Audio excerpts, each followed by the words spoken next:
குன்றத்திலே குமரனுக்கு கொண்டாட்டம். ஆத்தாடி. குன்று இருக்கும் இடத்திலெல்லாம் குமரன் இருப்பான். அவனுக்கு பேரே குறிஞ்சி கிழவன் பேரு. குறிஞ்சினா மலையும் மலை சார்ந்த இடமும், கிழவன்னா தலைவன் அர்த்தம். அவன் மட்டும் உயரத்தில் இருப்பவன் அல்ல, தன்னை வணங்குபவர்களுக்கும் உயர்வான வாழ்க்கையை கொடுக்கக்கூடியவன் முருகன். ஏன் அவனை தமிழ் கடவுள்னு சொல்றோம்? இந்த அகரத்துக்கு என்ன சிறப்பு அப்படின்னா, திருவள்ளுவர் சொல்றார், அகர முதல எழுத்தெல்லாம் ஆதி பகவன் முதற்றே உலகு. உலகத்துல உள்ள எல்லா மொழிக்கும் அகரம் முதல் எழுத்துன்னு சொல்றார். இதுல ஒரு சின்ன தப்பு இருக்க மாதிரி இல்ல? இங்கிலீஷ்ல எது முதல் எழுத்து? ஏ. லத்தீன்ல வேற இருக்கலாம், பிரெஞ்சுல வேற இருக்கலாம். ஆனா வள்ளுவர் என்ன சொல்றார்? அகர முதல்ல எழுத்தெல்லாம் ஆதி பகவன் முதற்றே தமிழ் கிடையாது, உலகுங்கிற.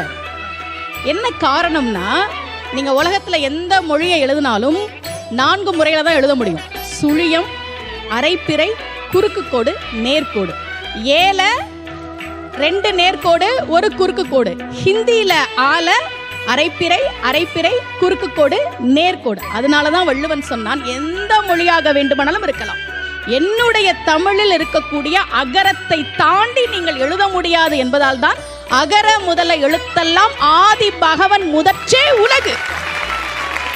அப்படி தமிழ் கடவுளாக, அகரமாக, அதிபனாக, அகமாக இருக்கக்கூடிய முருகப்பெருமான் குன்று இருக்கும் இடங்களிலெல்லாம் விருப்பப்பட்டு கொண்டாட்டத்தோடு இருக்கிறானாம். குன்றுத்தோராடல் என்கிறார் நக்கீரர். அந்த பாடலை தான் நாம் கேட்க போகிறோம். சூப்பர். வெற்றிவேல் முருகனுக்கு.